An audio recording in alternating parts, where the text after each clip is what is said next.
Sir, first of all, thank you for being part of Behind the Bad Stories.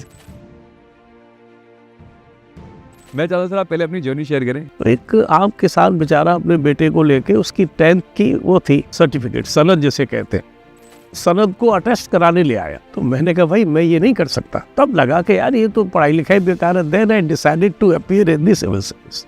Sir, Devilal ji से मुलाकात कैसे हुई आपकी? जयपुर में मैं जब पोस्टेड था जाते रहते थे, तो मैं एक दो लोग थे वहाँ जिनके थ्रू मैं इनसे मिलने चला. Sir, what are the lesser known fact about him? हम लोग एक इंटरनेशनल कॉन्फ्रेंस में ऑस्ट्रेलिया गए. वहाँ सब लोग अंग्रेजी में भाषण दे रहे थे. चौधरी साहब ने उर्दू में बोला. ये आपको ताज्जुब नहीं लगता कि एक आदमी के केसेस तभी निकलते हैं जब वो रूलिंग पार्टी टूट जाती है? नॉर्म्स इतने बदल गए कि बेईमानी से कोई आदमी कोठी कार खरीद ले उसे बड़ा आदमी करने लगता. ये एक्सेप्टेड था कि सरकारी नौकरी में तुम जा रहे हो तो काम नहीं करोगे, तनख्वाह पक्की है और ऊपर की अलग है. जब हमारी सोच इतनी गिर जाए तो फिर आप सोसाइटी में कहाँ तरक्की की उम्मीद करोगे और क्या आप बच्चों को सिखाएगा कोई? एक आपने बोला था कि मैं ज़रूर आपको बताना चाहूँगा कि न्यू टैक्स बिल जो पास हुआ अभी डिस्कशन में, उसके बारे में. इस नए बिल में डिपार्टमेंट के जो ऑथराइज्ड ऑफिसर होंगे, जो भी जिस भी रैंक पे हो, उनको एम्पावर किया है कि वो आपका डिजिटल स्पेस में भी घुस सकते हैं. मैं वही तो बोला था, मिसयूज ऑफ पावर हो सकता है ना इस पर. वो तो हमेशा हो सकता है. अब इस sir, first of all thank you for being part of behind the bad stories. मैं चाहता था आप पहले अपनी जर्नी शेयर करें. मतलब आपने कैसे गांव से शुरुआत हुई? आपने बताया मैं छोटे गांव से शुरुआत करके, आज तो मॉडर्न ज़माने की बात करते हैं, बट आज शुरुआत बड़ी रूटेड रही. हाँ, गांव से शुरुआत की. पढ़ाई अच्छी हुई. बड़ा टीचर्स बड़े गजब थे और बहुत ही काबिल टीचर्स थे उस वक्त. शायद वो कमिटेड थे उस प्रोफेशन के लिए, नौकरी नहीं थी उनके लिए, और उनसे सीखने को बहुत मिला. शायद उन्होंने ग्राउंडेड किया. फिर तो 6th क्लास के बाद हॉस्टल में आ गए. तो हॉस्टल में तो फिर बॉयज़ हॉस्टल में तो you learn lot of things, right. और धीरे धीरे 12th हुआ, वेरी गुड, पढ़ने में ठीक रहे. लॉ किया, BSc लॉ, देन LLM, और टीचिंग शुरू किया. Enjoyed my job. आपने पढ़ाया भी कुरुक्षेत्र, आपने पढ़ाया बहुत. मुझे आई एंजॉयड दैट. एक बड़ी इंसिडेंट है जो मैं बहुत लोगों को, अपने दोस्तों में बता चुका हूँ, कि सबको पता था गांव में भाई साहब का बेटा बहुत पढ़ा है, इतना पढ़ गया, वकीलों को पढ़ाता है, पता नहीं क्या क्या बातें होती थी.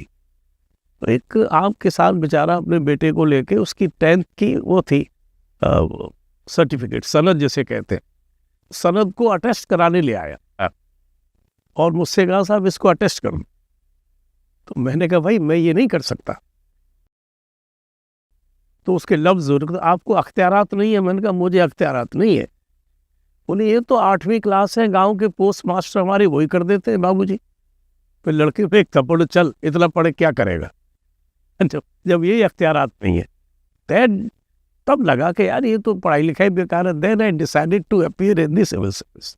उससे पहले कोई दिमाग नहीं था, और ये चांस की बात है कि उस एज थी तो अपीयर हुआ और खैर सेलेक्ट हो गया. तो ये एक बड़ा टेलिंग एक्सपीरियंस है मेरा. सर, 2 जगह आपने ट्रेनिंग ली है, एक मसूरी में, एक नागपुर और एक में. नागपुर. तो मसूरी की ट्रेनिंग कैसी रही और नागपुर की ट्रेनिंग मसूरी कैसी? में तो फाउंडेशन कोर्स होता है, सारी सर्विसेज के लोग होते हैं. बट कैसे वो आपको एक कॉमन सिटीजन से एक अलग ऑफिसर माइंडसेट देते हैं आप? हाँ, कुछ सिखाते हैं कि भाई करना क्या है तुम्हें, आगे जाके तुम्हारी जिम्मेदारी क्या है. बाकी तो आप इतने बड़े होते हैं उस वक्त, सब जानते हैं, कोई बहुत ज़्यादा, लेकिन intermingling of all services, knowing each other, idea हो सकता है कल को डिफरेंट डिपार्टमेंट जो है वो उनमें कोऑर्डिनेशन की ज़रूरत पड़े. तो फाउंडेशन कोर्स जो है बड़ी मदद देता है. और फाउंडेशन कोर्स के लोग जिनको हम जानते थे आज भी जानते हैं, अलग अलग सर्विसेज में है सब. वहाँ के बाद तो फिर स्पेशलाइज्ड अपनी अपनी ट्रेनिंग है. जैसे टैक्स के लोग नागपुर जाएंगे, कस्टम के लोग अपनी अकेडमी जाएंगे, पुलिस के लोग हैदराबाद जाएंगे. तो वो सबका अलग अलग है फिर. तो और नागपुर में क्या सिखाते हैं? मतलब नागपुर में तो पूरा टैक्स लॉ पढ़ा. अच्छा. अकाउंटेंसी तो टेरिफाइंग टू मी, मैं तो कभी समझ ही नहीं पाया उसे. और 1.5 साल वहाँ, फिर बीच में एक सैंडविच कोर्स होता है, 2-3 महीने आप फील्ड में आते हैं, कुछ वहाँ सीखने की कोशिश करते हैं, और उसके बाद फिर पास हो जाए तो पोस्टिंग हो जाती है आपकी. पहली पोस्टिंग आती सर जयपुर. और वहाँ भी एक तजुर्बा मुझे एक चपरासी ने दिया, फर्स्ट पोस्टिंग. वो इतना अजीब बंदा था, उस कितनी घंटी बजाओ बोला आता ही नहीं था। तो कभी कोई यार दोस्त मेहमान मिलने आ जाए, कोई हो, चाय भी मंगानी हो, सुनता ही नहीं था, मुझे बाहर जाके बुलाना पड़ता। शायद हम नए थे, मैंने सोचा है सोचता होगा कौन पूछता है।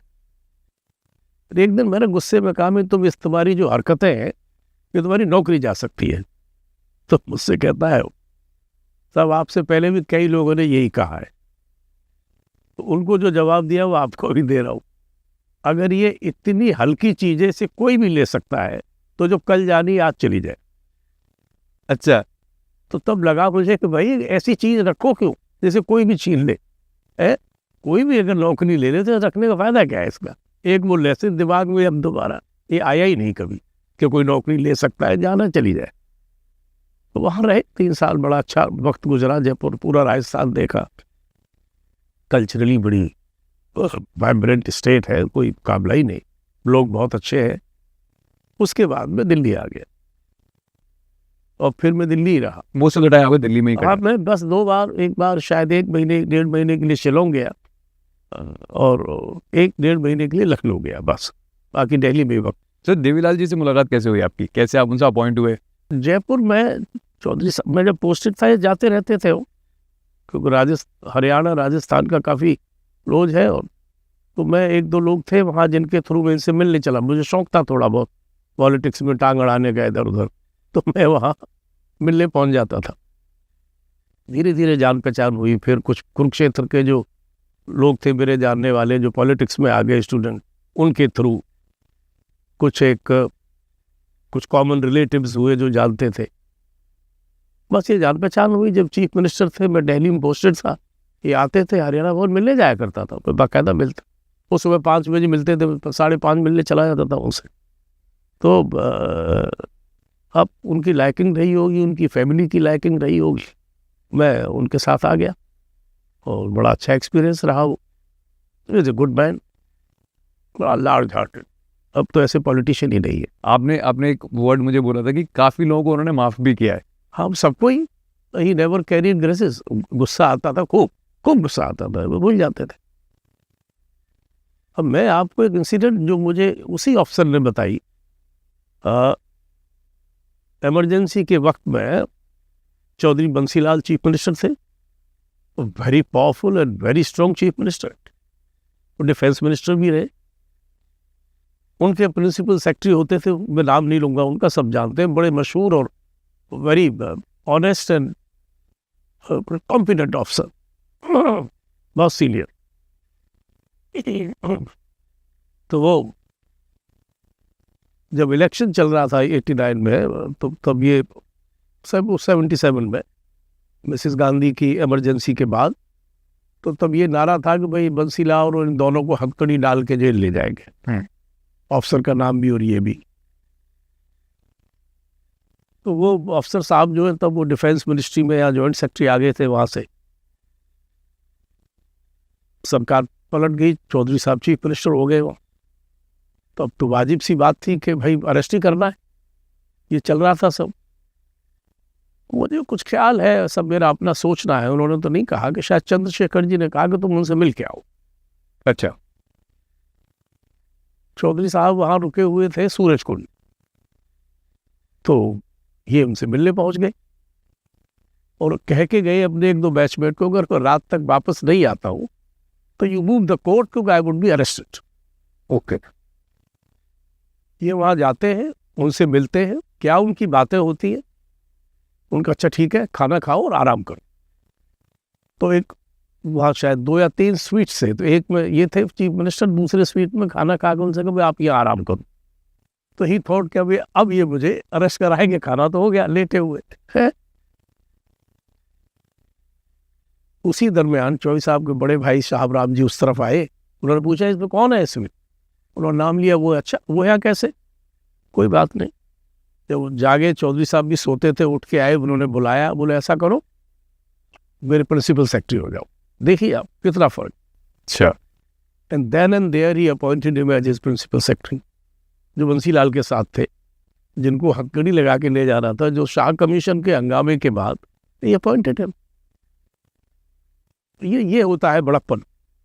ही न्यू कि he is a competent officer, he knows Haryana एक एक चीज़ का मालूम, हरियाणा काडर के थे और ईमानदार है, काम ढंग से करेगा और दबता नहीं है, किसी सीधा करेगा। सब पहले के नेताओं में और अब के नेताओं में क्या फर्क है? बिल्कुल पहले तो नेताओं में एक लेगेसी बताया नहीं हाँ। एग्जाम, और जब वो यहाँ डिप्टी प्राइम मिनिस्टर बने तो उनको अपना यहाँ सेक्रेटरी लेके आए, डिपार्टमेंट मिनिस्ट्री का सेक्रेटरी। तो वो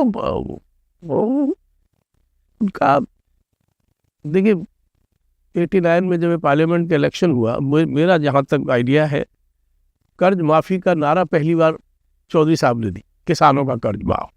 उससे पहले बात ही नहीं होती थी। कर्ज माफ हुआ। दूसरा, हर जो एग्रीकल्चर प्राइस कमीशन जो रेट तय करता है हर हर हर प्रोड्यूस के, वो हमेशा चाहते कि ज़्यादा से ज़्यादा किसान को मिले। आज तो एमएसपी की बात हो रही है, तब तो ये थी नहीं, ज़्यादा से ज़्यादा उनको मिले, तो इंटरेस्ट उनका था ही। और जब उनके पास एग्रीकल्चर मिनिस्ट्री थी, फर्टिलाइजर था, कई 5-6 डिपार्टमेंट थे, उन सब में उनका शौक था। इनको कौन समझाएगा एग्रीकल्चर में क्या नहीं होता, ही न्यू एवरीथिंग। हाँ, तो एक अर्धी सेंस होता है ना उसका, डॉलिस का, वो था ना वहाँ, तो वो बहुत ज़्यादा everything he new, very sharp. बल्कि आपने लास्ट टाइम मुझे किस्सा बता दिया कि वो ना काफ़ी गाय भैंसों में रहना पसंद करते हैं। लोग बोलते हैं गाय भैंसों वाले नेता हैं। आप जो भी काम करेंगे, you will address your constituents, कि भाई जो आपका वोटर है आपसे आइडेंटिफाई कैसे करें। तो अगर उनका वोटर किसान था तो किसान के तो भैंस बैल होगा कि नहीं। तो उन्होंने अगर दिल्ली में अपने घर में 2-4 भैंसें ला के रख ली और उनके साथ फोटो खींचे, तो अखबारों में आए, तो जो एजुकेटेड एलीट है उसको तो अजीब लगता था। लेकिन जो वोट देने वाला, उसने कहा यार देखो हमारा आदमी बैठा है वहाँ। ये बड़ा पॉलिटिकल श्रूडनेस थी है। ये कोई हर आदमी के बस की बात नहीं इतना सोचना। 26 जनवरी पे वहाँ फार्मर्स का अलग से एनक्लोजर बनवा देना, कभी नहीं हुआ, अब भी नहीं हो रहा, पहले भी नहीं हुआ। क्या किसा सर, एनक्लोजर बनाने का क्या मकसद था? उसमें राजपथ पे फार्मर्स के लिए अलग जगह तय, किसानों की जगह आके बैठे, तो कोई नहीं करता। अब लोग इकट्ठे बैठते हैं जहाँ बैठना है, वो बना दिया उन्होंने। इलेक्शन कैंपेनिंग का अलग उनका स्टाइल था। नए नेताओं को मैंने बहुतों का तुम सीखो जो मुझे मिलते थे। अब आप डोर टू डोर जब कैंपेनिंग करते हैं तो गांव में गए, तो नॉर्मली आपकी पार्टी का कोई ना कोई आदमी तो उस गांव में होगा। तो चौधरी साहब उस आदमी को अपने साथ लेते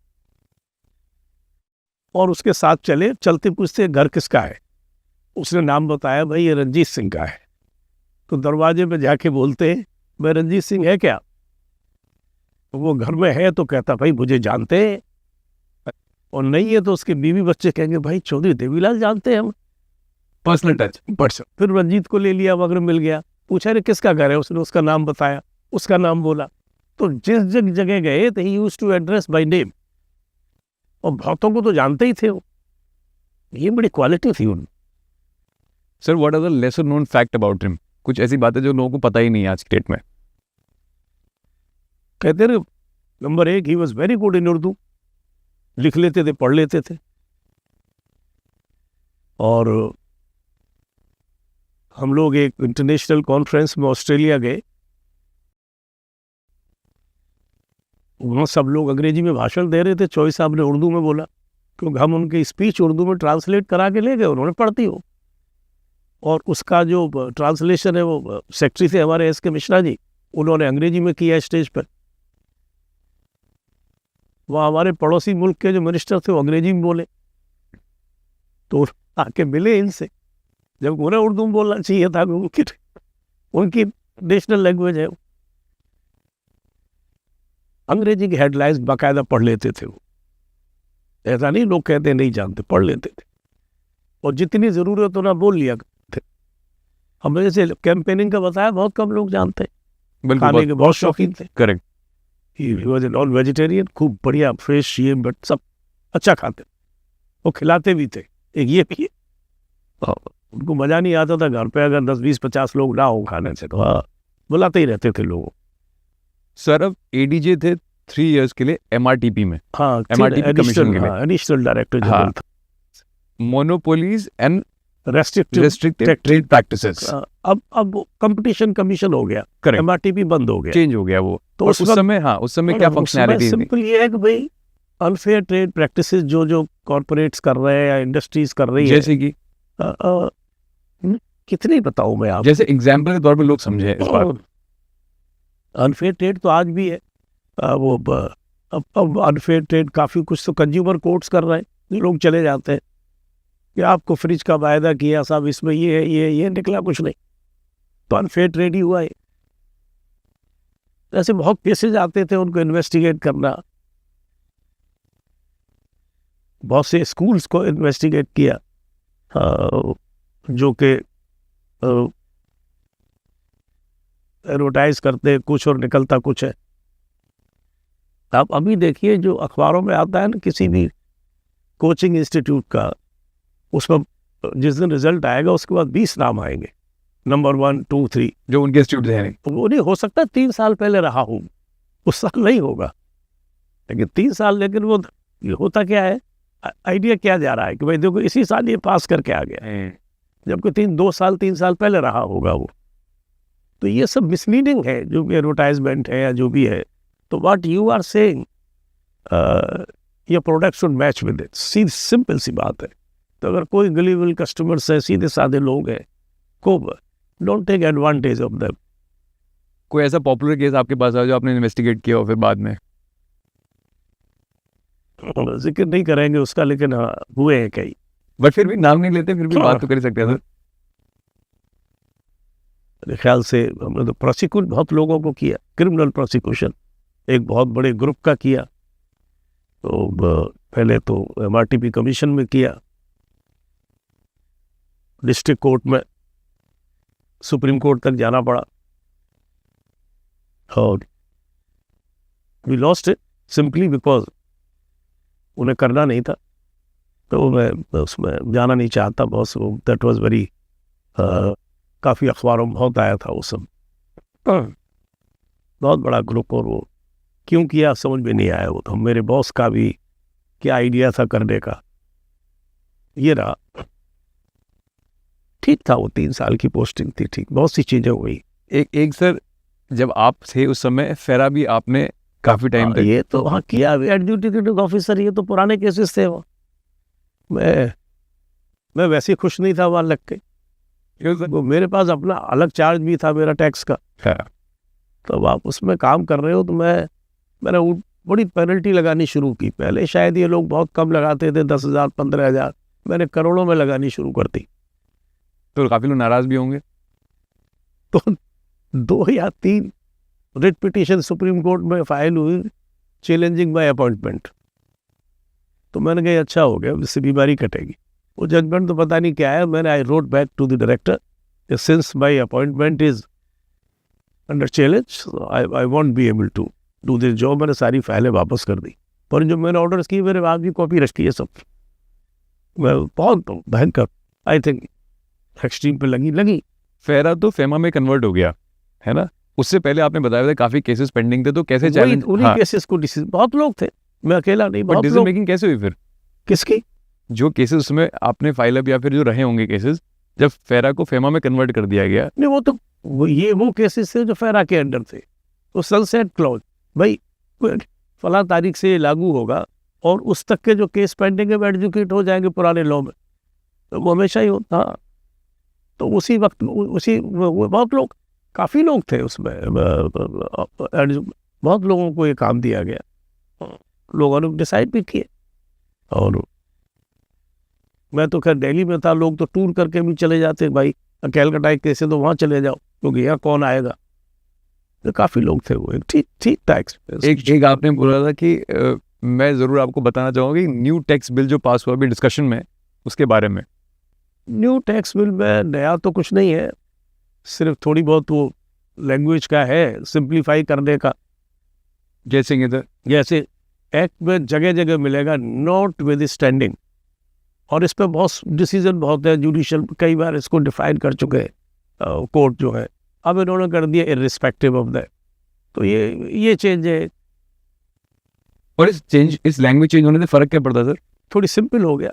आम आदमी को not with standing the provisions contained in that section, ये इसको पढ़ने में थोड़ी दिक्कत है। इर्रिस्पेक्टिव से ज़्यादा फायदा है, क्योंकि अब ये सिंपल है ना, वन कैन अंडरस्टैंड द फायदा, तो क्या you can understand that language. तो पर्पज ही इसका ये था। मेरे एक चेयरमैन होते थे साउथ इंडियन, वेरी ब्राइट, वो फाइनेंस मिनिस्टर थे मनमोहन सिंह। उनको कहा उन्होंने कि sir we make law for the जजेस, क्योंकि हमारी लैंग्वेज इतनी टेक्निकल होती है कि अल्टीमेटली कोर्ट में ही जाके फैसला होता है कि इसके मायने क्या है, इंटरप्रिटेशन वहां निकलता है। अच्छा, आम आदमी तो समझ ही नहीं पाता है। आप कोई भी उठा लो, अब इनकम टैक्स एक्ट में हर साल ये बड़ा वाइब्रेंट लॉ है। इकोनॉमी जैसे जैसे चेंजेस आते हैं, लॉ भी बदला जाएगा। इट रिफ्लेक्ट्स दी अब हमारी जो इकोनॉमिक पॉलिसीज कोई करेगा। इतना बढ़ गया, एक सेक्शन था उसी में बढ़ाते बढ़ाते मतलब 117 सेक्शन हो गए। क्या मतलब है? वो या तो 117 अलग बनाते हैं, एक ही में इतने लगा दिए, पढ़ते जा रहे हो, गिनते जा रहे हो आप। काफ़ी फ़र्क हो गया, आधा हो गया है पुराने एक्ट के मुकाबले, और सेक्शन कम हो गए काफ़ी। और प्रीवियस तुमने शायद पढ़ा नहीं होगा, प्रीवियस ईयर असेसमेंट ईयर बड़ी मुश्किल से लोगों की समझ में आती थी, वो ख़त्म हो गया, टैक्स ईयर हो गई। हाँ, एक ज़रूर थोड़ा है कि अभी आएंगे, हो पास होने के बाद ये केसेस होंगे कि इस नई बिल में डिपार्टमेंट के जो ऑथराइज्ड ऑफिसर होंगे, जो भी जिस भी रैंक पे हो, उनको एम्पावर किया है कि वो आपका डिजिटल स्पेस में भी घुस सकते हैं। अच्छा, वो योर ईमेल, आपके व्हाट्सएप तो अभी भी कर रहे थे, कोई भी इस तरह का आपने बनाया हुआ है जहाँ कुछ भी आपके प्राइवेट डॉक्यूमेंट, इन्वेस्टमेंट के हो, बैंकिंग चीज़ें हो, they can get into it. और अगर मान लीजिए कंप्यूटर है, लैपटॉप है, खुल नहीं रहा है, they can override that and get into it with the expertise. अब ये होगा कि कुछ ज़रूरी नहीं है उसमें सारी चीज़ें फाइनेंशियली हो।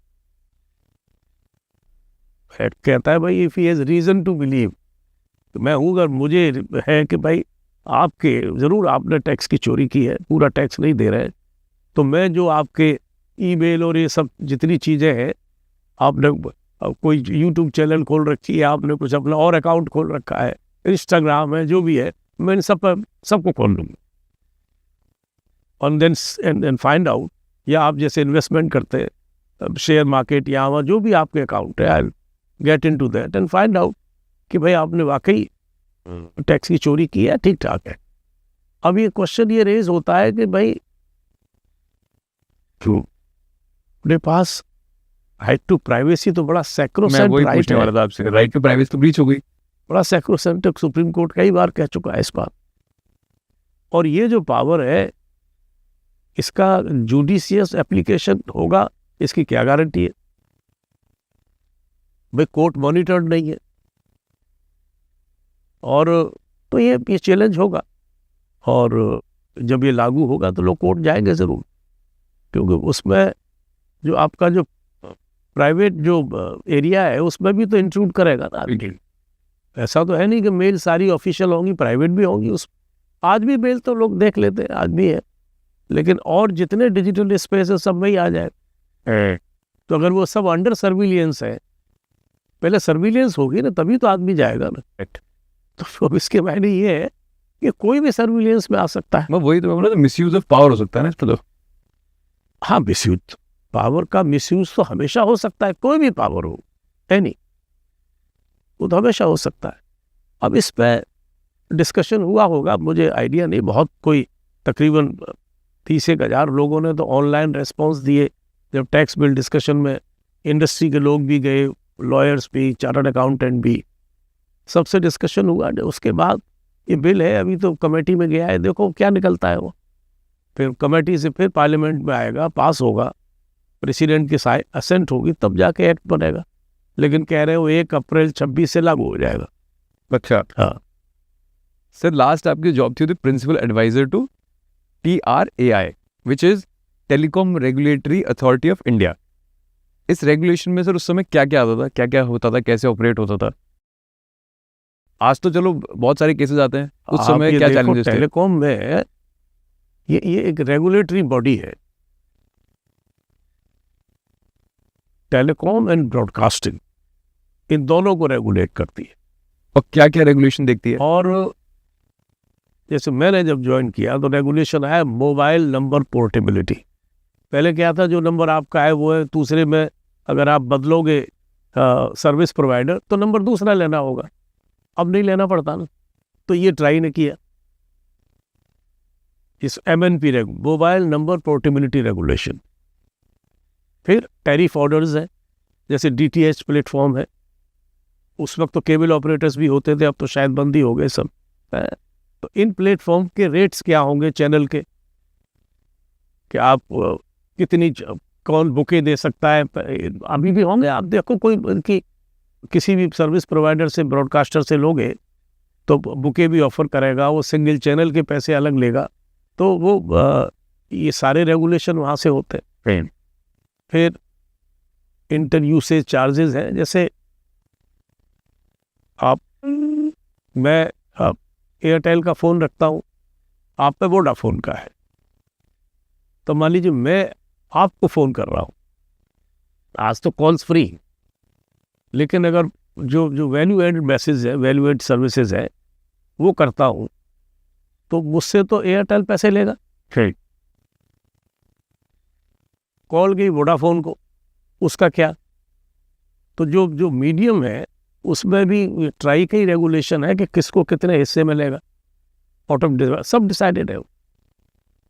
पोर्ट चार्जेस है, जगह पोर्ट पे लगाते हैं वहाँ, इंफ्रास्ट्रक्चर शेयरिंग है, तब ये आप टावर लगे देखते हैं कि टावर पर बहुत सर्विसेज के हैं सब। तो ट्राई का तो बड़ा इम्पोर्टेंट रोल रहा है, और इंडिया में TRAI has been I think one of the best regulators. Sir TRAI में एक चैलेंज ये भी आया था कि उस समय लोग ट्राई के एम्प्लॉयज बन के या कुछ कम वो लोग बन के लोगों को फ़ोन किया करते कि we are part of it, और ऐसा, मतलब मैं कहीं पढ़ रहा था ऐसा। TRAI never sends any message, ना कॉल करता है, ट्राई नहीं करता, लोगों ने उसे इम्पर्सोनेट किया। नहीं ऐसा नहीं, मेरी नॉलेज में कोई नहीं आया ऐसा, क्योंकि TRAI का पब्लिक से कोई वास्ता नहीं है। हाँ करेक्ट। एक जो नॉर्मल कंज्यूमर है वो अपनी तकलीफ वहाँ ये कंप्लेंट कर स्कैमर्स सकता ने है। किया, ये TRAI ने नहीं किया, स्कैमर्स ने किया, इम्पर्सोनेट करके कि हम TRAI से हैं और हम लोग ऐसा। नहीं वो तो खैर कोई भी कर ले, लेकिन वहाँ कंज्यूमर ऑर्गेनाइजेशंस बड़ी स्ट्रांग है टेलीकॉम में भी, और उनके लिए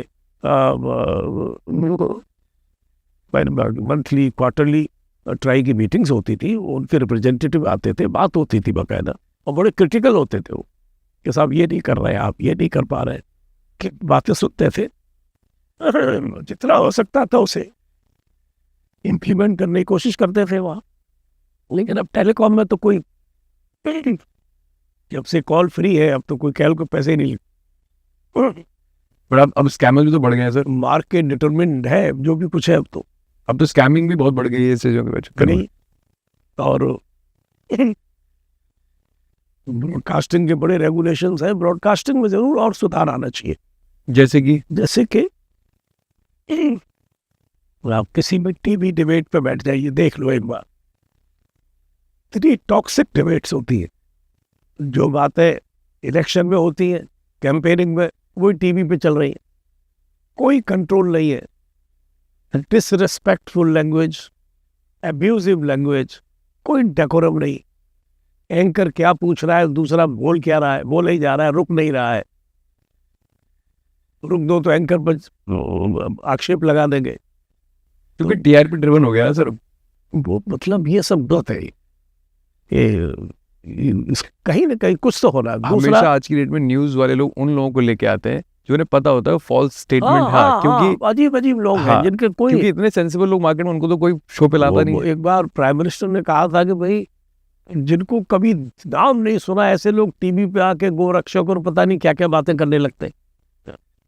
अब ये अब OTT प्लेटफॉर्म का है, अब तो सुप्रीम कोर्ट ने भी कहा है कि भाई गवर्नमेंट शुड ब्रिंग आउट सब, तो काम चल रहा है, आएगा कुछ न कुछ। बल्कि मैं कल ही एक डिबेट देख रहा था कि वो आईआईटी बाबा को किसी ने न्यूज़ चैनल पे बुलाया, उसमें लोग अग्रेसिव झगड़ा करने लगे, ना वो पार्टी समझ में आ रही है ना आईआईटी बाबा समझ में आ रहे हैं। तो मतलब आपने वो प्लेटफॉर्म और इतना एग्रेसिव प्लेटफॉर्म बना दिया एक ऐसी डिबेट को, जिसमें वो फिर हाथापाई पे भी है थोड़ा बहुत उनका जो थोड़ा एक दूसरे प्रॉब्लम हुआ। मतलब न्यूज़ डिबेट कब से इतनी एग्रेसिव होने लगी? बहुत ज़्यादा एग्रेसिव है, बहुत ज़्यादा। और अगर आप देखो तो यू कैन मेक आउट कि ये सब हो क्या रहा है सब। और उससे कोई पॉलिटिकल इम्पैक्ट नहीं होता है, लेकिन जो बेचारा सीधा आदमी है उस पर असर पड़ता है, डिसहार्मनी होती है बहुत ज़्यादा। और तुम अच्छा, फिर नो होल्ड्स बार्ड, कोई किसी के बारे में पब्लिक में कोई भी स्टेटमेंट दे सकता है। मतलब मुझे तो बड़ा ही ताज्जुब, कल वहाँ बिहार असेंबली में बाप बेटा सबके बारे में चर्चाएं हो, कोई मतलब नहीं होता इन चीज़ों का। तो भाई तथ्य की बात करो, वो करेंगे नहीं तो उसके लिए पढ़ना पड़ेगा। करेक्ट। तो तुम अलाप शराब बोलेंगे, भाषण होंगे उसमें बोलेंगे, अग्रेसिव भाषण देंगे मतलब। हाँ नहीं, कुछ तथ्य तो हो किसी बात का। क्योंकि आप असेंबली में और पार्लियामेंट में जो कुछ बोल रहे हैं उस पर एक्शन नहीं हो सकता, तो जो चाहे बक दो वहाँ जाके।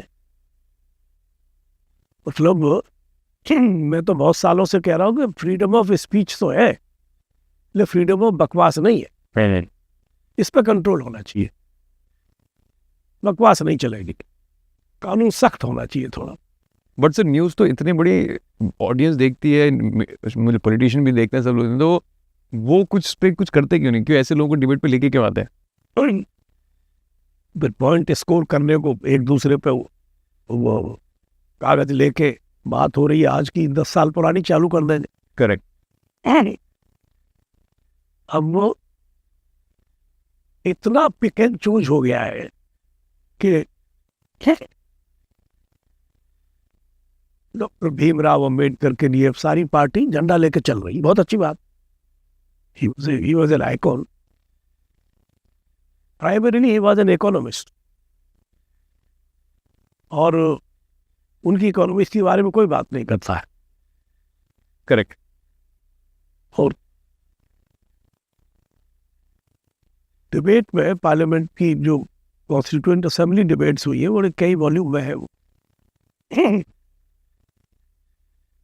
ही अपोज लॉट ऑफ थिंग्स। जैसे विलेज रिपब्लिक का कंसेप्ट लोग कहते हैं, बोले नो, विलेज रिपब्लिक में चाहते क्या, वही अनटचेबिलिटी, उसी तरह की बात है। We have to move forward. He has a very strong view. उनकी किताब है पाकिस्तान और पार्टीशन ऑफ इंडिया। अब तो दिखाई देने लगी, पहले तो बंद ही, 70 साल किसी ने देखी नहीं। He has very strong views. बड़ा क्लियर लिखते हैं भाई कि डेमोक्रेसी और एलिजियंस टू ए नेशन का तो इस्लामिक कंसेप्ट ही नहीं है भाई। उनकी प्राइमरी एलिजियंस तो अपनी रिलीजियस बुक से है, कुरान से, फिर हदीस और जो भी आएगी सब वो है। तो डेमोक्रेसी का तो चांस ही नहीं है उसमें। उनकी नज़र में तो एक खलीफा होता था बस, जो 1919 तक तो रहे टर्की वाले। फर्स्ट वर्ल्ड वॉर में हारने के बाद खिलाफत ख़त्म, तभी हमारे इन्होंने खिलाफत मूवमेंट शुरू किया कि टर्की को बहाल करो, उनको खलीफा बनाओ। फिर वो सऊदी अरब पे आ गया। पर अब तो सब नेशन स्टेट हो गई, अब कोई खलीफा नहीं है और कहीं डेमोक्रेसी नहीं है, नो इलेक्शन, क्योंकि कंसेप्ट ही नहीं। और वो लिखा है उन्होंने, उसको कोई, उसकी बात कोई नहीं करेगा, क्योंकि उससे वोट चले जाएंगे। मैं तो एक बड़ी बात, बड़ा क्या कंट्रोवर्शियल, लेकिन मैं बोलूँ, हर आदमी अब कह रहा है जिसकी जिसकी संख्या भारी उतनी उसकी हिस्सेदारी। बोल रहे ना सब भाषण, ऑल पार्टीज, और जनगणना कराओ, ये कराओ, सब कराओ, बहुत अच्छी बात है, कराओ, होनी भी चाहिए, पता लगना चाहिए देश में कौन कितने हैं। पर हम यूं क्यों नहीं कहते जिसकी जितनी संख्या भारी उतनी उसकी जिम्मेदारी? वही जिम्मेदारी कौन उठाएगा? हिस्सेदारी लूट के चल दो तो हिस्सेदारी तो ले ली, मगर जिम्मेदार कौन होगा उसके लिए? उतने ही लोग इकोनॉमिक कंट्रीब्यूशन करें, उतने ही लोग फौज में कंट्रीब्यूशन करें, उतने ही देश की तरक्की में शामिल, सब में हिस्सेदारी है तो जिम्मेदारी भी है। बात तो है, क्योंकि अधिकार और कर्तव्य तो भाई कोरिलेटिव है।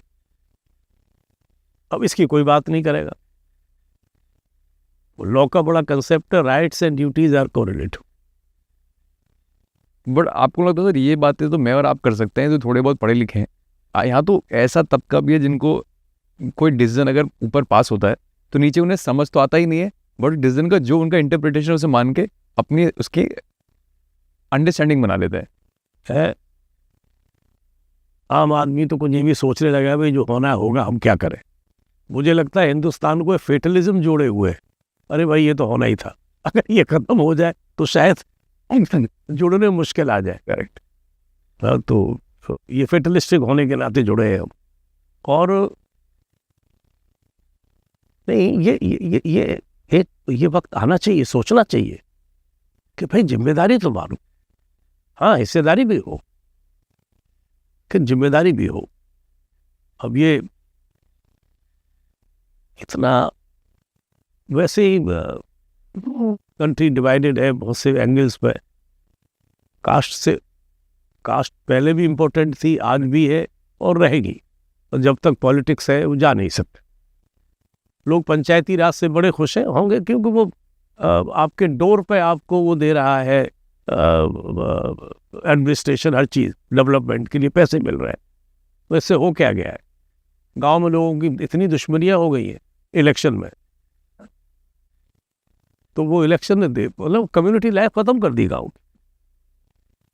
और जो प्रधान बनता है उसका एक पक्का घर बन जाता है, 5 साल बाद कोई दूसरा बना लेता है, और सब देख रहे हैं तो उस लेवल पे भी चोरी हो रही है। ऐसी ब्लॉक प्रमुख अपने यहाँ देखो, यहाँ वेस्टर्न यूपी में कई करोड़ उसका इलेक्शन में खर्च होता है, बताइए। और दुश्मनी बढ़ती चली जाती है, बहुत खानदान कई पीढ़ी निकल जाती है उसमें। बट सर आपको लगता है, एक बात बताइए, अगर एक आदमी अगर अपनी सीट में आने के लिए, जैसे आप ब्लॉक प्रमुख की बात करें, वो भी तो पैसे खर्च करता है, तो जब वो खुद बनेगा तो क्यों नहीं कमाएगा? ये भी एक सोच है। मतलब गलत क्या है? मतलब अगर जनता पैसा मांगेगी तो उसका भी, जब वो अपनी पोजीशन पे आएगा तो भी तो उसका इस्तेमाल करेगा ही। एक असल क्या है कि मुल्क में होना चाहिए एक अकाउंटेबिलिटी कमीशन, में जिसको जो जिम्मेदारी दी गई है he should be held accountable, चाहे वो पब्लिक सर्वेंट हो, चाहे वो दरोगा हो, सिपाही हो, झाड़ू, कुछ भी हो, तुम्हें जो काम दिया उन्हें अकाउंटेबल, आधी समस्या समाप्त हो जाएगी। सिविक अकाउंटेबिलिटी तो अपने आई नहीं निकले, गाड़ी से फेंक दिया, इधर थूक दिया, वो तो न सिखाया जा। बच्चे तो शायद आजकल के जानते हैं क्योंकि ट्रैवल करते हैं और वो वैसे भी टोक भी देते हैं छोटे बच्चे, लेकिन ये बहुत ज़रूरी है आना इन चीज़ों का। मुझे लगता है सर ऐसा नहीं है कि पहले अकाउंटेबिलिटी की बात नहीं हुई, लोग करते हैं, मतलब लोग जानते हैं कि ये प्रॉब्लम है तो एक अकाउंटेबल आदमी होना चाहिए जो इन सबको अकाउंटेबिलिटी रखे, एक कमीशन जो भी हो। बट मुझे लगता है कि उनकी अकाउंटेबिलिटी कौन रखेगा? तभी तो अकाउंट कमीशन बनना चाहिए, क्योंकि ये तो लेयर है, क्योंकि अगर वो है ना, लोकपाल लोकायुक्त सब बनाए तो हुए। बट अच्छा, एक और ताज्जुब है इस बात का कि इतने पॉलिटिशियंस हैं जो बहुत ही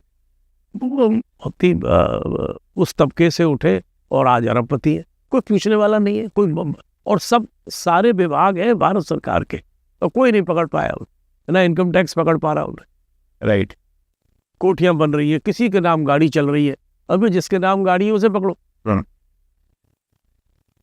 और महंगी कारें घूम रहे हैं लोग, और बड़ी हिम्मत से बात करेंगे ईमानदारी की, और पता नहीं क्या क्या भाषण देंगे लोगों। बिल्कुल। एक बार कहीं आपकी तरह किसी साथ डिस्कशन चल रहा था, ब्यूरोक्रेट थे वो भी, तो उन्होंने बोला कभी ये आपको ताज्जुब नहीं लगता कि एक आदमी के केसेस तभी निकलते हैं जब वो रूलिंग पार्टी टूट जाती है, तभी पीछे पड़ता है। तो उन्होंने बोला उससे पहले क्या उसके पास धनराशि नहीं थी, उससे पहले क्या उसके चीज़ें नहीं थी क्या वो, बट ये power of shift of power है बस। पर मतलब एक आप ये देखो ना कि हमारा जो सोशल जो नॉर्म्स इतने बदल गए कि बेईमानी से कोई आदमी कोठी कार खरीद ले, उसे बड़ा आदमी कहने लग, कि देख कितना बदलाव। पहले हम गांव में थे तब सुनते थे, अब तो खैर अब तो नहीं कहता कोई कि भाई सरकारी नौकरी इसलिए जरूरी है भाई तनख्वाह और ऊपर से आमदनी। ये एक्सेप्टेड था कि सरकारी नौकरी में तुम जा रहे हो तो काम नहीं करोगे, तनख्वाह पक्की है और ऊपर की अलग है, और उसको लोग बड़ा बड़प्पन मानते थे। हाँ, बड़प्पन मान। तो जब हमारी सोच इतनी गिर जाए तो फिर आप सोसाइटी में कहाँ तरक्की की उम्मीद करोगे, और क्या आप बच्चों को सिखाएगा कोई जो सीख ही रहा है। घर में अगर उल्टा सीधा सामान आ रहा है अफसर के यहाँ तो बच्चे भी देख ही रहे, वो ऐसा ही होगा। पैसा ये वो बेइंतहा लोग खर्च कर रहा है, समझ में मतलब मेरी तो समझ से बाहर है। और कुछ न कुछ तो हो सकता है ठीक हो, आगे लोग करें। सर बट एक मैं शायद कोई पॉडकास्ट देख रहा था जिसपे कोई ब्यूरोक्रेट जो बात कर रहे थे, उनका मानना और कहना यह था कि little corruption is good for the society. वो एक ग्रीस की तरह है जो एक सोसाइटी को चलने में, काम करने में, फंक्शन करने में हेल्प करता है। Is it? No, absolutely no. Corruption is corruption, कम हो या ज्यादा हो। अब लोग देखिए, आप कंपेयर करें, वो कह रहे हैं भाई चपरासी वो तो 100 रुपये तो लिए। अरे भाई जिसकी जितनी औकात है उतनी लेगा। करप्शन तो वो भी है, 100 हो चाहे लाख हो चाहे करोड़ हो, करप्शन इज करप्शन। ये तो इस पॉइंट पे तो कंप्रोमाइज होना ही नहीं चाहिए। ये बहुत बड़ा कैंसर है सोसाइटी के लिए। और एक बार ये सब सेट हो जाए तो आप देखेंगे जितनी हमारी सिविक सर्विसेज है वो सब ठीक हो जाएंगे, ऑटोमेटिक ठीक हो बट कैसे से होगा सर? एक बार वो रूल भी आया था जब उन्होंने जब बोला कि काला धन को वापस बैंकों में लेके आया जाएगा। तो काला धन तो इंसान से निकला ना, ऊपर तो किसी सोसाइटी में काला धन निकला ही नहीं। तो आदमियों का ही पैसा है जो बाहर है, कुछ आया भी है और कुछ वो इंटरनेशनल लॉ के इतने प्रोसीजर्स हैं, उसमें एक्सचेंज ऑफ इंफॉर्मेशन ये वो काफ़ी बड़ी प्रॉब्लम है, इतना आसान नहीं है इंफॉर्मेशन भी लेना। लेकिन हाँ, करप्शन पे तो कंप्रोमाइज़ किसी सरकार को नहीं करना चाहिए। मतलब सरकार छोड़ा, सोसाइटी को नहीं करना चाहिए। करेक्ट। जो चीज़ सरकार नहीं कर सकती वो सोसाइटी करे। और हमारे यहाँ इतनी एनजीओ बनी है, उनका सिर्फ काम है PIL फायर कर दो, पता नहीं किन किन केस को उठा के ले आएगी। सुप्रीम कोर्ट उसी में फंसा रहता है। वो एनजीओ का काम है पब्लिक को ठीक कर, भाई इनको एजुकेट करो। बस वो सब पॉलिटिकल मोटिवेटेड है और कुछ है ही नहीं इसके अलावा। और लेकिन करप्शन ना, accountability must, corruption zero tolerance on that. और स्टार्ट करना चाहिए पॉलिटिकल करप्शन से, which is very difficult sir, I believe. जो भी है करना वहां से कोई तो करेगा, कभी तो वक्त आएगा करने का। और अब तो कंस्ट्रक्शन की क्वालिटी बहुत बेहतर हो गई है। पहले तो एक मजाक होती थी कि अगर कोई पुल बना है तो आप वो कितने दिन चलेगा, उसकी जो एज है पुल की, वो जो इंजीनियर ने बनाया है उसकी रिटायरमेंट एज +1 लगा दो। वो रिटायरमेंट तक तो चलने देगा, वो रिटायर होने के 1 साल बाद पुल खत्म, क्योंकि वो खा इतना गया, उसमें इतना मिट्टी लगवा दी है उसने। इवन आज की अभी शायद पटना या बिहार की कहीं की तो खूब गिरे हैं, क्या गिरे हैं, पुल गिरे हैं। अब ये तो ये बड़ा जरूरी है। ये कुछ चीज़ों को तो करना पड़ेगा। सोसाइटी ही अगर उन लोगों को करना शुरू कर दे, आईना दिखाना, बहुत कुछ फर्क पड़ जाएगा।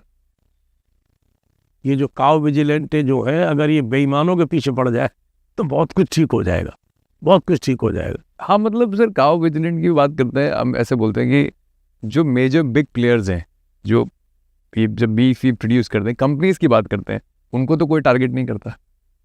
एक आदमी जो आमा भर के लेके जाता है, दूसरे सिटी में लेके जाता है, उस आदमी को पकड़ के पीट देते हैं। तो आई थिंक अकाउंटेबिलिटी तो उसकी होनी चाहिए जिसके लिए ऑफरिंग हो रही है। ये सभी की होनी चाहिए, सारा लेके जा रहा है उसकी भी, गाड़ी की भी, जो उसकी किराए पे चल रही है, जिसके लिए जा रहा है, वो सबकी होनी चाहिए। अब इतनी बड़ी बड़ी कंपनी है, मतलब मैं नाम सबकी होनी लेने की चाहिए। बात ही नहीं है, मतलब इतनी बड़ी कंपनी है, मुझे लगता है इनको टच करना ही बड़ा मुश्किल है, because they are backed by politicians only.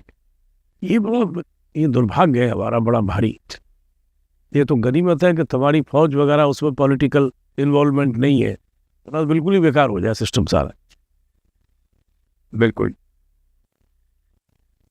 नहीं, फिर भी अभी भी सरकारी तंत्र जो है, मैं बताऊं आपको, इतना वेल ऑयल्ड और गियर्ड है कि देश को चला भी सकता है, हिला नहीं सकता है। क्योंकि सरकार तो का जो कानून है, इंस्ट्रक्शंस है, पॉलिसीज है, उन्हें इम्प्लीमेंट करेगा कौन? वो तो तंत्र करेगा ना, और तंत्र के ऊपर सरकार को कंट्रोल भी करना है।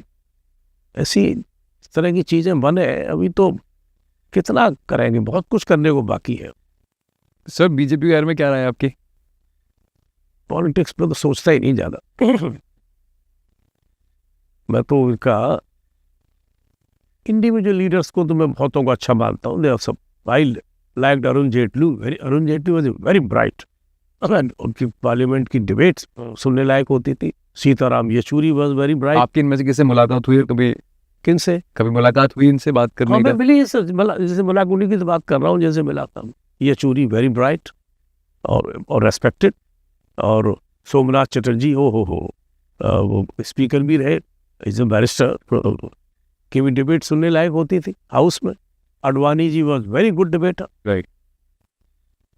दोनों में फर्क है। वाजपेयी जी ऑरेटर बहुत अच्छे थे, अडवाणी डिबेटर बड़े जबरदस्त थे। और हुकुम देव नारायण यादव, वो हो what a man to speak, Bihar से, बहुत जबरदस्त। चौधरी चरण सिंह के वक्त में वो आए थे पॉलिटिक्स में, और बिल्कुल गांव से जुड़ा हुआ आदमी, बहुत अच्छा बोलते थे, बहुत ही अच्छा बोलते थे। एक सर आपके अंडर एक केसेस भी थे, जैसे आईयूसी रेगुलेशन बोलते हैं उसे, हाँ, वो क्या होता है? आईयूसी रेगुलेशंस क्या होते थे? बताया ना वो आईयूसी, वो इंटर यूसेज कनेक्टिविटी जो बताया ना मैंने। एक ऑपरेटर और दूसरा ऑपरेटर, एक के यहाँ से मैसेज दूसरे को जाना, तो उन दोनों के ही नेटवर्क इस्तेमाल हो रहे हैं। उन दोनों में कैसे डिवीजन होगा अमाउंट का, वो ये रेगुलेशन। ओके। हाँ, ये से कहते थे उस, अब तो खैर बहुत फर्क हो गया। उस वक्त तो ऐसे सोल बोलते थे, soul of telecom, IUC regulation जो है। और फिर स्पेक्ट्रम बड़ा इशू रहा। 2G स्पेक्ट्रम का केस क्या था सर वैसे? वो तो शायद ए राजा मिनिस्टर थे उस समय शायद। हाँ थे, छूट गए बाद में। हाँ, क्या केस था सर वैसे? मैंने डिटेल में बताया आप तो। नहीं, चार्ज ये था कि भाई स्पेक्ट्रम को पैसा लेके दिया गया। हाँ, लाइसेंसेस दिए गए। हाँ, वो स्पेक्ट्रम के लाइसेंस। और अब तो खैर ऑक्शन हो रहा है, उस वक्त तो ऑक्शन नहीं था। और उसमें एकदम डेट बढ़ा दी, और कुछ लोग, एक दो केस ऐसे थे, वो जो ड्राफ्ट लेके आए सिक्योरिटी का, वो उससे भी पहली डेट का था। इसके मैंने हाउ डिड यू नो कि भाई ये बढ़ने जा रही है? वो आ गए वहाँ, भाई बाहर धक्का मुक्की, अंदर घुसे बिल्डिंग में। बहरहाल प्रशांत भूषण ने कोर्ट में, सुप्रीम कोर्ट में सब नरेट किया है। दो जजेस थे, एक तो जस्टिस गांगुली और एक के सीनियर थे, उनका नाम याद नहीं आ रहा मुझे, और राजस्थान के थे। वो ब्राइट थे, जो बहुत काबिल। हम खड़े रहते थे, उसको रिप्रेजेंट कर रहे थे वहाँ हमारे साथ। तो we used to engage lawyers, तो वो सुनते हैं वहाँ। ये जैसे एक कुछ एक मैं आज तक नहीं समझ पाया कि अगर आपके हाथ में कलम है फैसला देने की, तो मुंह से बोलने की जरूरत नहीं है। आप जो करना है फैसले में करो। तो वहाँ उन्होंने कहा कि तुम लोग वर you bird watching when the spectrum was being sold? कोई मायने नहीं इसके, इसको जजमेंट में लिख देते। वो तो कहीं नहीं आया, अखबार की हेडलाइन थी, thrice loved, supreme court says were you bird watching. तो ये अब जैसे तुम्हारे इस इलाहाबादी वाले 50 चीजें आ गई, जजमेंट में तो कुछ नहीं है, लिख देते कि भाई परवर्सिटी है, ये वल्गरी नहीं, परवर्स है ये। और ऐसी परवर्सिटी पे कानून बने और बनाया जाए, और इसको अच्छा पनिशमेंट होना चाहिए, उसका फर्क भी पड़ता।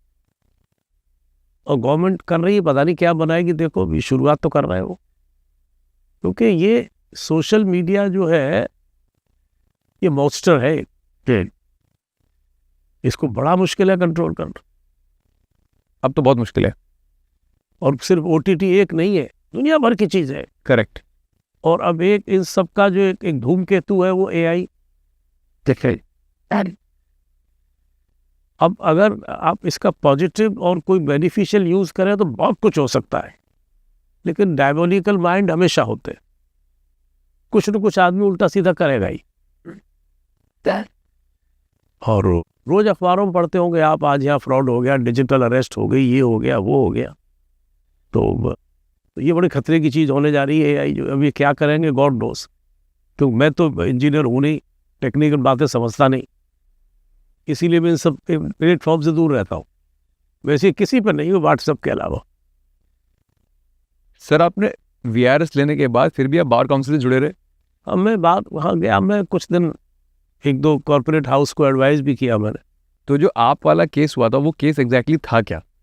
जो बार काउंसिल से जो काफ़ी लिकर लाइसेंस के बारे में उनका भी जो आप जो पार्टी है उनका भी केसेस चल रहा था, इलीगल सेलिंग ऑफ दीज, वो था ना कि आपने लाइसेंसेस दिए थे, जो भी बार एसोसिएशन के लाइसेंस दिए थे, क्या था? शराब वाले बार अलग चीज़ है और बार काउंसिल अलग थी। Let me tell you this thing, legal education को मॉनिटर करने के लिए all over India there is bar council of India. Okay, Delhi में बेस्ड है, वही डिसाइड करती है क्या कोर्स कंटेंट होगा, किस तरह पढ़ेंगे लोग, और किस किस कॉलेज को रिकॉग्नाइज किया जाए कि ये यहाँ सारी फैसिलिटीज़ है जिसमें बच्चा लॉ की एजुकेशन ले सकता है। वो इंस्पेक्ट करते हैं और सर्टिफाई करते हैं, और उसे जैसे मेडिकल काउंसिल करती है ऐसे ही कर। फिर हर स्टेट में एक बार काउंसिल होती है। ओके। हर स्टेट की, दिल्ली की बार काउंसिल अलग है, और जो लॉयर है वो अपनी स्टेट की बार काउंसिल में ही रजिस्टर होते हैं। ओके। वो लॉयर का सर्टिफिकेट देती है, एडमिटेड टू द बार इतना इतना on that date, sign by the president. और जो हर स्टेट की जो बार है उनका एक एक मेंबर जो है बार काउंसिल में होता है। इतनी बड़ी बॉडी है वो। तो ये पूरे लीगल एजुकेशन को ओवरसी करने के लिए है। तो आप एडवाइजर रहे? नहीं, मैं एडवाइजर नहीं रहे। बार काउंसिल में तो कोई एडवाइजर होता ही नहीं, वो तो एक बॉडी है अपना, उसमें आई रजिस्टर्ड लॉयर हूँ वहाँ। उन्होंने मुझे सर्टिफिकेट दे दिया कि भाई आप पढ़े लिखे हो, आपके पास लॉ की डिग्री है, ठीक है, यू कैन प्रैक्टिस, बाकी आपकी काबिलियत पे क्या करेंगे। और जो आप वाला वो जो किस्सा है वो तो इनका जो इन्होंने पॉलिसी बनाई कि जो दिल्ली में अल्कोहल जो है उसका डिस्ट्रीब्यूशन सेलिंग कैसे हो, किन को लाइसेंसेस दिए जाए, क्या करें, उसका घोटाला अभी तक चल रहा है। तो क्या होगा उसका, क्या निकले। एक ज़माने में तो सारा काम दिल्ली गवर्नमेंट करती थी, ये दिल्ली टूरिज्म डेवलपमेंट कॉरपोरेशन के हाथ होता था। फिर ये प्राइवेटाइज होना शुरू हो गया, फिर दुकानें बहुत बढ़ गई। अब तो दुकानें क्या, अब तो शोरूम की तरह बन गए। See we are progressing very fast in different ways. और पॉलिटिकल लड़ाई तो खैर चलती रहती है, लेकिन थोड़ा बहुत तो मैं तो ये जो डोल्स है, मैं तो इसके ही बहुत खिलाफ। There are other ways of helping people and increasing their standards of education, improving school education, उसे फ्री कर सकते हैं आप, that's very good। 12th तक एजुकेशन फ्री कर दें, और जिसको प्राइवेट में पढ़ाना है वो पैसा देगा। पर दुनिया में पब्लिक स्कूल वो है जो गवर्नमेंट करती है, और हमारे यहाँ पब्लिक स्कूल वो है जो प्राइवेटली है। अजीब सिलसिला है। तो 12th तक तो खैर राइट टू एजुकेशन है, तो every child has a right at least उतना पढ़ने के लिए, तो वो गवर्नमेंट करे, उसे शायद है भी फ्री जगह पढ़ाने के लिए। आजकल तो सब जगह ये है, मेडिकल करें, हेल्थ में उनको दे, और सोशल वेलफेयर स्कीम चलाएं, बजाय इसके कि मैं तुम्हें 2000 दूंगा, 3000 दूंगा, 4000 दूंगा। इससे बेहतर ये करें, उसे 2000 की जरूरत ही नहीं पड़ेगी। बाकी चीज़ें मिलती चली जाएंगी।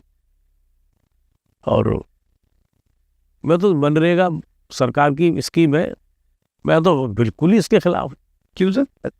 आपने आदमी को नाकारा बना दिया, साल के 200 दिन उसको आप पैसे दे रहे हैं, वो काम करके ही नहीं देता आगे, मुझे 200 दिन मिल ही रहे। गाँव में देखो ना, वर्कर नहीं मिलता आप। करेक्ट। अरे भाई, अच्छा एक ये कोई खास बात नहीं है कि ऐसा मनरेगा कर दिया है इन्होंने। जोधपुर में अकाल पड़ा 1900 सब कुछ पे, तो महाराजा थे वहाँ से, उन्होंने कहा भाई मेरे जो लोग हैं इनको तो कुछ मिलना चाहिए खाने को, तो उन्होंने कहा भाई चलो एक महल बना देते हैं। तो लोग काम करने आने लगे और उनको पैसा मिलने लगा, तो उम्मेद भवन पैलेस उस वक्त बना, तो उनको तो पैसे मिले। अब आप ये देखिए कि उन्होंने काम कर पैसे के बदले एक एक एक एक मैं चीज खड़ी कर दी, एक असेट बना कर दिया। इन्होंने क्या किया इतने सालों में?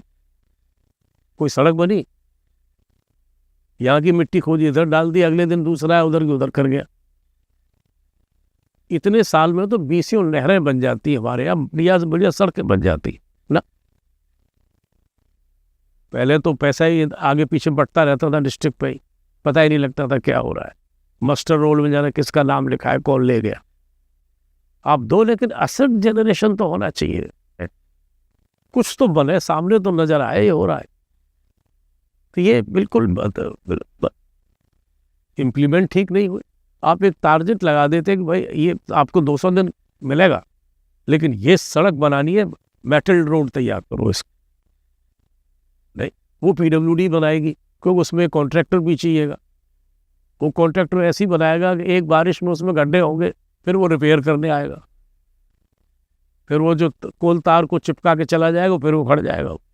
तो ये जो विशियस सर्किल है, I advise a book to you, Raag Darbari पढ़ो। क्या है सर? श्रीलाल शुक्ल ने वो, उनको तो यूपी गवर्नमेंट ने अवार्ड भी दिया था उस पर। वो व्यंग है बड़ा जबरदस्त, वो हमारी राजनीतिक और आर्थिक और हमारी ब्यूरोक्रेसी, इस पूरी व्यवस्था पे व्यंग है, बड़ा जबरदस्त व्यंग है।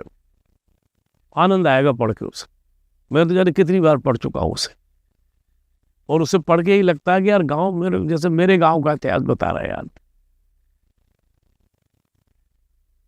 वो हरिशंकर पारसाई बड़े व्यंगकार थे, वो कहते थे कि सरकार इतने ठोस कदम उठाती है, उठी नहीं। तो व्यंगकार बहुत सी चीजें कह देते। करेक्ट। ये पर कोई इसका कोई ऑडिट हो, कोई पूछा जाए, बहुत कुछ हो सकता था। एक टारगेट फिक्स होना चाहिए था, भाई मिल रहा है आप ये बना दो, चमक जाता सारा सिस्टम। कुछ नहीं हो रहा। सर मेरा सेकंड लास्ट क्वेश्चन है कि ऐसा तो नहीं है कि आप भी तो समय तक मतलब अपने जॉब पे रहे, काफ़ी रेवरी पोजीशन में रहे, मिनिस्टर्स भी काफ़ी लोग आपके साथ, ऐसा तो नहीं कि लोगों ने ये सब चीज़ें प्रपोज ना क्यों, पहले अपने थॉट प्रोसेस को ना दिया होगे, बट इम्प्लीमेंटेशन में क्यों फेल हो जाते हैं? क्योंकि इतने सारे पढ़े लिखे लोग अगर बैठे हैं तो फिर डिटर्मिनेशन हो, नियत हो, नियत वाली बात बहुत जरूरी है। कई चीजें होनी चाहिए तब होगा ये सब, वैसे तो होगा नहीं। जब धुरंधर आप ही बता रहे, इतने धुरंधर नेता बैठे हुए हैं, पोजीशन से बैठे हुए, कॉम्पिटेंट लोग हैं, ऐसा नहीं है। हाँ, तो अब आज की गवर्नमेंट में भी पीपल आर वेरी कॉम्पिटेंट, और जो एमपी चुन के आए they are also very competent. Right, ये सब चीजें अग्री करता हूँ, लेकिन तो वो पॉलिटिकल, वो नियत वाली बात ऐसा हो जाता है कि बस वो बजाय यार एक ढंग की बात पे तो सपोर्ट करें ना करें, लड़ बैठेंगे खाओगा। मैं एक चीज ऐड करूंगा इसमें, करना नहीं चाहिए, कि जब प्रेसिडेंट का एड्रेस होता है पार्लियामेंट में है, तो हर मिनिस्ट्री की तरफ से अपने अपने पॉइंट्स जाते हैं उनकी स्पीच में ऐड होने के लिए। तो अपने यहाँ से भी गए, कहीं वो कागज मिल जाए, मैं ढूंढवाऊंगा उसे, मिनिस्ट्री होगा तो पीएमओ में ही होगा कहीं। तो चौधरी साहब की मिनिस्ट्री का नाम था मिनिस्ट्री ऑफ एग्रीकल्चर, तो मैंने उसमें ऐड कर दिया ministry of agriculture and farmers welfare, और भेज दिया, चला गया ऊपर जाके कैबिनेट में जब पहुंचा तो कैबिनेट सेक्रेटरी साहब, क्या नाम लूँ उनका, बहुत चिढ़ते थे। उनका अरे चौधरी साहब वेलफेयर भी अपने अंडर लेना चाहते, विदाउट रियलाइजिंग कि भाई एग्रीकल्चर है, फार्मर वेलफेयर की बात है। वो काट दिया बॉर्डर रोड, नहीं आया उसमें। अब मोदी जी के वक्त में मिनिस्ट्री का नाम ही ये है, एग्रीकल्चर एंड फार्मर्स वेलफेयर। मुझे बड़ा अजीब लगा। मैं देखो वह कहाँ 90 मैंने इसको स्पीच में लिखा है, और तब अब ये हो रहा है। उनके उसमें भेजा था, लिख के नहीं किया लोगों ने, क्योंकि वो लगता है टफ बहुत। अरे ये तो ये भी छीनना चाह रहा है, ये उद्देश्य ही नहीं था, ये कोई बिल्कुल उद्देश्य नहीं था। एक आध वेलफेयर स्कीम शायद चालू हो जाती फार्मर की उनके लिए, तो बड़े कीन थे करने को। एक बार कॉटन की प्राइसेस पे शरद यादव साहब थे टेक्सटाइल मिनिस्टर,